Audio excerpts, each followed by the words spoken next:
Hola queridos oyentes de la radio, estamos transmitiendo en este día lunes caluroso de Santiago del Estero por FM 105.7 Radio de la Fe, una sintonía del cielo para bendecir tu vida. Y hoy tengo que mandarle un saludo especial a la mujer que me hizo papá. Hace 17 años nacía Debbie y mi hija primogénita, así que si no la saludo hoy no vuelvo a casa. Un saludo muy grande y un beso para Débora. Y bueno, hoy día lunes tenemos el enfoque económico. Está en nuestros estudios el contador David Ojeda y vamos a estar hablando de un tema que está resonando entre los proyectos de ley que están allí en el Congreso, porque se viene una actualización o ajuste de estados contables, y vamos a estar conversando para ver cuáles son las medidas que se empiezan a adoptar, cuál es el proyecto que se está debatiendo en el Congreso. Así que ese será el tema de nuestra conversación en el día de hoy. Pero antes quiero compartirte una reflexión inicial. En el Sermón del Monte, Jesús dijo en Mateo capítulo 6, buscad primeramente el reino de Dios y su justicia, y todas estas cosas os serán añadidas. Es impresionante cómo el mundo actual se está volviendo a los viejos rudimentos de la idolatría, y en este aspecto hay que tener cuidado con el Dios de las riquezas. Mientras miraba en un diario las ofertas de empleo, una de ellas me llamó la atención porque decía así, había una pirámide egipcia con una inmensa estatua y una inscripción o una pregunta que decía: ¿el espíritu del Dios, tus objetivos alcanza, Ra, vive en ti? Y debajo: buscamos vendedores. Claro, en la actualidad hay una exigencia titánica para que los vendedores cumplan con ciertos objetivos a alcanzar, y si no los alcanzan, tienen sobre sí la amenaza de ser despedidos. Y esto no solamente sobre los vendedores, sino también sobre los gerentes o directores de las empresas que tienen altos objetivos o estándares a alcanzar, y si no los logran, entonces son despedidos de las empresas. Nótese que este anuncio presenta el hecho de alcanzar objetivos como satisfacer las demandas de un dios Ra, que era un dios falso de los egipcios. Y claro, el mundo donde vivimos no quiere saber nada del verdadero Dios. Ha rechazado al Señor Jesucristo como la revelación de Dios, pero tiene sus propios dioses. Y las riquezas son uno de esos dioses que tiene la sociedad actual, las personas en este mundo, un poder al cual la Biblia llama el Dios Mamón. La Biblia dice que no podemos servir al verdadero Dios y servir idolátricamente a las riquezas. Si soy cristiano, debo preguntarme en quién estoy poniendo mi confianza. ¿En qué Dios estoy confiando? ¿En el verdadero Dios o en el Dios Mamón? ¿En Dios o en lo que poseo? La Biblia nos dice que la codicia, la ambición de poseer más y más, es idolatría. Lo puedes leer allí en Colosenses capítulo 3, versículo 5. La codicia como idolatría es poner las riquezas en el lugar de Dios. Es decir, confiar, poner mi esperanza en las riquezas que tengo acumuladas para que no me falte nada, o poner mi confianza en Dios sabiendo que nada me va a faltar. Por eso Jesús, hablando en ese sermón famoso, decía: miren los lirios del campo, no trabajan, no hilan, pero ninguno de los reyes más grandes como Salomón se vistió como uno de ellos. O miren las aves del cielo, que no trabajan, no se preocupan. No hemos visto un gorrión que acumule comida para el futuro por las dudas les falte, o que hagan 2 nidos por las dudas tengan falta de vivienda o se les inunde el nido actual. Ellos confían en el Creador y Dios le provee. ¿Y cuánto valen más ustedes? ¿Cuánto más valen ustedes que las flores del campo y que las aves del cielo? Por eso dice Jesús, busquen primeramente el reino de Dios y todas las demás cosas vendrán añadidas. Claro que esto no nos llama a la vagancia, no nos llama a ser descuidados. Debemos trabajar y debemos administrar lo que Dios nos da lo mejor posible, pero nuestra confianza está en Dios. Mediante la oración recibimos la sabiduría de Dios y dependemos de Él. Experimentamos una comunión viva y ferviente con el Señor, tratando de hacer lo que Él aprueba. Bueno, hoy vamos a estar hablando un poco acerca de administración de los bienes que tenemos y hablar también de cómo las leyes están regulando la forma en que vamos a mantener el valor del capital que tenemos, ya sea en la forma empresaria o los bienes que tenemos en forma personal. Así que para esto hemos invitado al contador David Badbus, David Ojeda, estoy acordando de otro. Vamos a estar con el contador David Ojeda conversando de el ajuste de estados contables por inflación, el efecto de la inflación. Y vamos a pedirle a Roxana que nos dé los medios de contacto con la radio para que puedan estar comunicándose con nosotros. Y luego escuchamos un tema musical y volvemos con la entrevista. Continuamos con nuestro enfoque económico de hoy, con la visita en nuestros estudios del contador David Ojeda. Buenas tardes. ¿Qué tal? Buenas tardes, Carlos. Buenas tardes a toda la audiencia. Bueno, en esta tarde vamos a estar conversando de un tema de actualidad. No sé si todos los oyentes conocen el tema, pero hay un proyecto de ley a presentar junto con el presupuesto del año próximo, en el que se prevé el retorno, diríamos, al ajuste por inflación o, mejor dicho, el revalúo de ciertos bienes del activo. Desde el año 1991 no se permite en nuestro país que se ajusten los estados contables por índices de inflación y, bueno, se pretende revertir esta prohibición y seguramente esto con impacto en las declaraciones impositivas a partir del próximo año. Así que lo hemos convocado al contador David Ojeda para que nos comente algo de esto que seguramente a muchos les afectará a partir del próximo ejercicio económico. Bueno, así es como lo expresabas, Carlos, casi que es un clamor en la comunidad profesional, pero también en todo el círculo de comerciantes, las distintas cámaras empresarias. Desde hace muchos años es un problema que siempre se ha puesto sobre la mesa de negociación con los gobiernos de turno, la posibilidad de reflejar de una manera homogénea los resultados de las empresas, para que de esta manera también las bases imponibles de los impuestos principales a las ganancias, a las restas, sean justas, equitativas y no confiscatorias como se las considera en este momento.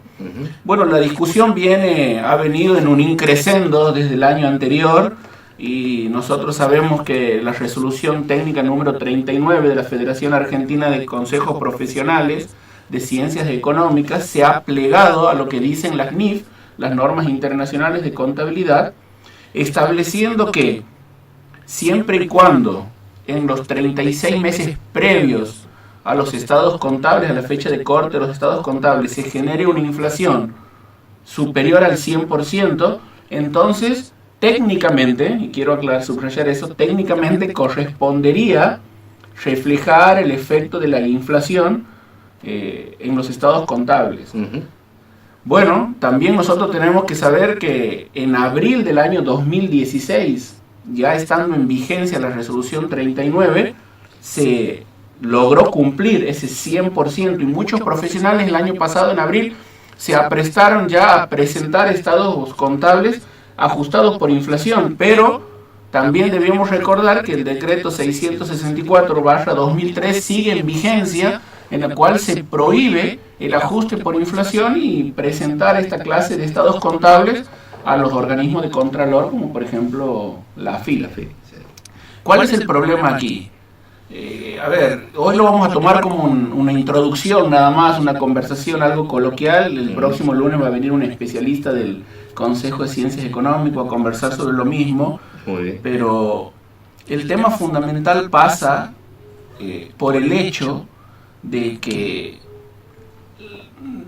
el giro comercial de la empresa, al estar expresado a lo largo del transcurso del tiempo, de un año que dura un estado contable, en una moneda o en una unidad de medida heterogénea, entonces se ve afectado a fin de año lo que se conoce como el resultado final del ejercicio, a tal punto de que muchas veces se refleja como resultado en el estado contable algo totalmente alejado de la realidad. Esto pasa porque los costos del emprendimiento, es decir, todos aquellos gastos que nos permiten obtener, mantener y conservar la fuente de ingreso, continúan valuados al precio o al costo al momento de su erogación, de su realización, pero las ventas, como son posteriores en el tiempo, entonces son mucho mayores en su cuantía. Por lo tanto, la ganancia, es decir, la base imponible sujeta al impuesto de la ganancia o de la renta, no refleja necesariamente la realidad económica de un capital a mantener medido en unidades homogéneas. Entonces, con este problema, sí. Te hago una acotación ahí, porque, a ver, cuando la inflación, que es el aumento sostenido y generalizado del nivel de precio, se convierte en un impuesto, porque entendido monetariamente, la inflación es un impuesto más, y el empresario estaría pagando impuestos sobre impuestos, o sea, sobre el impuesto inflacionario estaría pagando el impuesto a las ganancias. Bueno, y esa es una de las cosas más irrisorias o quizás descabelladas. Si bien vamos a rescatar por un lado primero el aspecto positivo y después quiero volver a eso que hace referencia de la inflación como un impuesto y encima de pagar un impuesto sobre el impuesto. Bueno, habría un tercer impuesto en juego, pero ya te lo voy a comentar, porque este proyecto de ley lo positivo que tiene es que si bien las expectativas inflacionarias que prevé el gobierno a partir del año 2018 en adelante hacen prever que en el corto plazo no tendría aplicación, porque las proyecciones hablan de una inflación en los 36 meses anteriores bastante menor al 100%, el legislador ha previsto nuevamente una figura trayendo un nombre que nos retrotrae a la resolución técnica número 6, la ley de revalúo contable o un revalúo impositivo, donde se consideran especialmente a los bienes de uso, con las salvedades de bienes inmuebles que sean considerados como bienes de cambio, con la posibilidad de aplicarle una tablita, un factor de revalúo establecido de manera unilateral por el legislador para que estos bienes puedan ser reexpresados, digamos, en una unidad de medida homogénea. Ese sería el concepto, pero nuevamente el legislador cae en confundir, a mi humilde criterio, conceptos de medición contable con conceptos de evaluación contable. Y los que llevamos años en esto, recordamos la famosa ley 19742 que tanto dolor de cabeza nos trajo, que después con la resolución técnica número 6 se vino a complicar más todavía, ¿no? Sí, así es. Así que lamentablemente parece que recaemos en los mismos errores del pasado, no sé si por desconocimiento del pasado o por algún propósito que no conocemos. No obstante, pienso que el gobierno, digamos, ha recogido el guante del empresariado, ha dicho, bueno, vamos a tomar cartas en el asunto, el legislador va a considerarlo dentro de las sesiones ordinarias como un proyecto de ley, y lo positivo. Parche. Sí, es un parche más. Un parche. La ley 1972 se llamaba un parche, ¿cierto? En la jerga contable. Y volvemos a parchar, digamos. Sí, es un parche más, donde por lo menos lo bueno que se ve de que ya no existe la negación de parte del Estado a la situación general de las cosas y la inflación, pero viene a ser un poco tarde. Es un parche cuando hemos cambiado la cubierta ya, más o menos, ¿no? Así es. Pero la cubierta nueva. sobre la cubierta nueva, exactamente. Pero lo más quizás criticable de este parche, primero, aparte de la extemporaneidad que estamos haciendo referencia, es que, si me permites la expresión, estos factores de revalúo son bastante amarretes. Ajá. En el sentido de que si vemos la evolución generalizada de los precios, la evolución del precio específico del dólar, que es algo que el argentino de una manera continua siempre está prestando atención, Así es. y vemos los factores de revalúo que el legislador ha previsto, en verdad muchos parecen irrisorios. Pero no solamente eso, sino que el Estado prevé que, ofreciendo una solución que es un parche para un problema que el mismo Estado ha generado, como es de aplicación optativa, por lo menos en el proyecto, si algún empresario optara por acogerse a esta suerte de nuevo procedimiento de revalúo, el resultado de este revalúo estaría sujeto a un impuesto nuevo, a un impuesto especial, donde ahí sí las tasas serían muy onerosas, irían entre el 5 y el 15%, aduciendo con una particularidad de que este impuesto se lo recaudaría para hacer frente a las obligaciones previsionales del Estado. Y nosotros pensamos, bueno, por lo menos tiene un fin loable, pero detrás hay un engaño. ¿Por qué? Porque si nosotros conocemos un poquito la maraña impositiva de la Argentina, sabemos que el impuesto a las ganancias es un bien coparticipable. Lo recauda la nación, pero es una atribución de las provincias delegada a la nación, por lo tanto entra dentro de la coparticipación. Pero este impuesto, al venir a financiar obligaciones previsionales, se transforma en no coparticipable. Entonces, no solamente que estoy poniendo un parche sobre un impuesto a mi bolsillo, al bolsillo empresario, que es la inflación, que no soluciona el problema de fondo, que es el impuesto sobre la inflación, sino que además que si me pliego a este revalúo, tengo que pagar un nuevo impuesto, donde además no es coparticipable.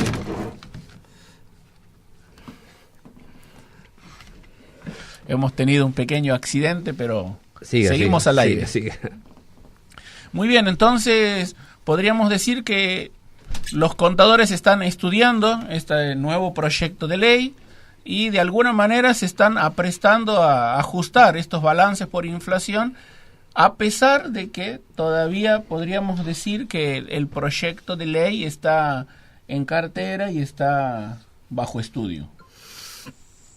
Bueno, la verdad que todavía no está aprobado, ¿no? En el Congreso. Es un proyecto que se está debatiendo y seguramente tendrá sus ajustes dentro de los debates de comisión.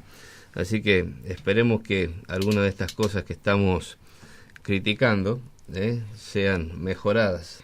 Bueno, esa es la expectativa y creo que desde este espacio lo vamos a seguir de cerca porque, bueno, dentro de la comunidad de los oyentes de la radio, con seguridad hay muchos profesionales, también muchos comerciantes, muchos empresarios que pueden informarse y llevar estas inquietudes a sus asesores impositivos y contables, y bueno, la idea es que el espacio les sirva para tomar buenas decisiones. Muy bien, gracias David por acompañarnos en este espacio de la radio Y bueno, si Dios lo permite, el próximo lunes, acompañado con algún especialista en impuestos, te esperamos para que vayamos avanzando sobre lo que se conozca de este proyecto de ley. Muy bien, muchas gracias, Carlos. Buenas noches. Buenas noches. Escuchamos un tema musical y enseguida volvemos con la reflexión final. Llegamos al bloque final de nuestro programa de hoy, luego de algún accidente técnico en los estudios, pero todo solucionado ya. Y bueno, seguimos con esta serie de reflexiones en torno al mes de la Biblia. Ustedes saben que hemos venido conversando acerca de la autoridad de las Sagradas Escrituras y cómo Jesús reconoció en su vida, en distintos ámbitos, el ámbito moral, el ámbito de su misión y también de la confrontación con los religiosos de su época, siempre él se sometió a la autoridad de las Sagradas Escrituras, lo cual implica que nosotros como seguidores de Cristo también tenemos que aceptar y respetar la Biblia, la palabra de Dios, como la autoridad final en los asuntos de fe y práctica en nuestra vida cristiana. Y en este contexto de el cristiano bajo la autoridad de las Escrituras, quiero hablarte hoy de la autoridad de la Biblia como el camino hacia la auténtica libertad en la vida cristiana. Algunas personas piensan que si aceptamos una autoridad externa, renunciamos a nuestra propia autoridad intelectual, a nuestra propia libertad intelectual. ¿Cómo puede mi mente ser libre?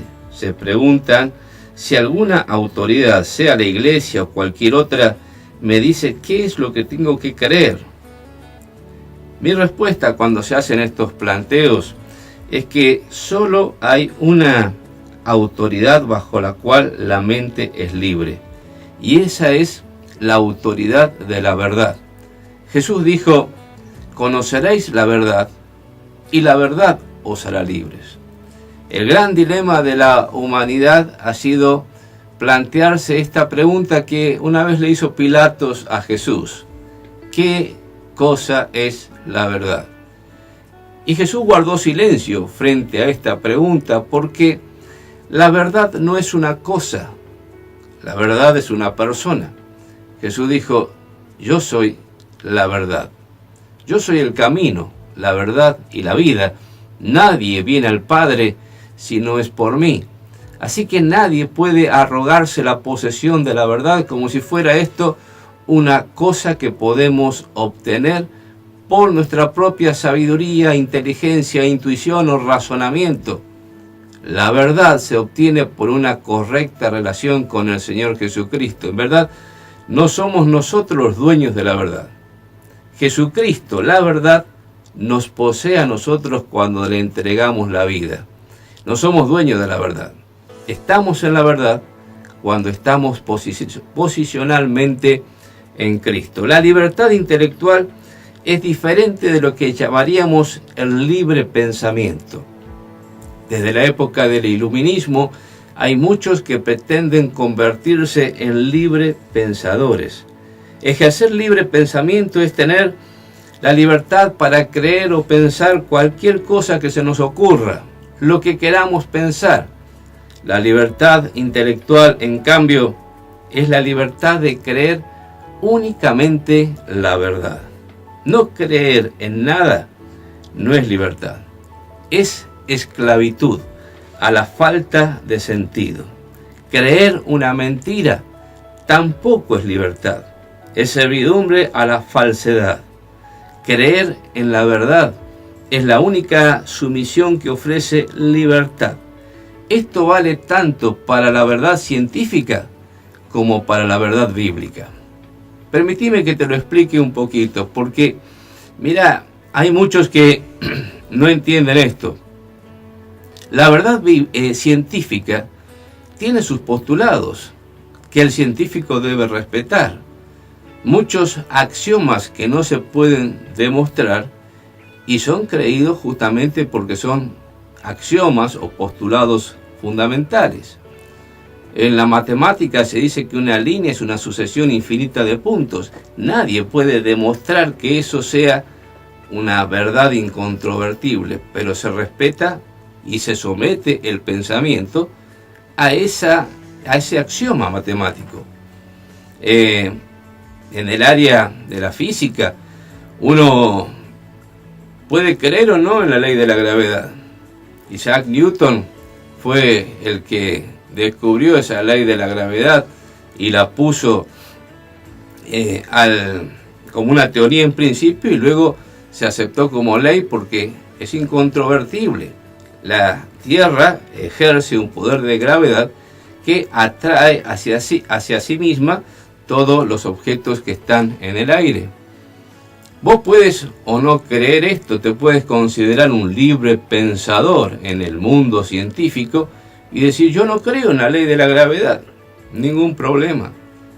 Tirate de un edificio y vamos a ver si logras sobrevivir, qué tan maltrecho vas a quedar, a pesar de que no crees en la ley de la gravedad. Y lamentablemente, a veces vas a cometer un suicidio intelectual porque te vas a morir. La ley de la gravedad existe, quieras aceptarlo o no. Si te sometes a la ley, si respetas la ley, vas a hacer grandes descubrimientos en base a lo que sabes, a lo que respetas, y vas a poder seguir construyendo el edificio del conocimiento científico. Te doy otro ejemplo. Nosotros sabemos por la ley de la física que el agua hierve a los 100 grados centígrados al nivel del mar. Vos puedes creer o no, la libertad y la autenticidad, la integridad del pensamiento científico es someterse a esa ley que está descubierta y que es la verdad científica. O puedes considerarte un libre pensador en lo científico y decir: yo no creo que el agua hierva a 100 grados, y meter el dedo, la mano, en el agua hervida, y así serán las consecuencias que vas a tener que soportar. Bueno, estos son ejemplos en el área de la ciencia. Lo mismo podríamos decir trasladando lo que es cierto en la ciencia a las Sagradas Escrituras o las leyes morales y espirituales que Dios ha establecido en su palabra. El estudio bíblico es semejante a la investigación científica porque Dios ha escrito dos libros. Uno es el libro de la naturaleza y el otro es el libro de las Escrituras. Ambos son su revelación, de manera que la investigación científica y la investigación bíblica son formas complementarias de investigar la revelación de Dios. Tanto los científicos como los teólogos tienen datos que les son dados y no pueden ser alterados. En un caso, esos datos están dados en la naturaleza, y en el otro caso, los datos están dados en las Sagradas Escrituras.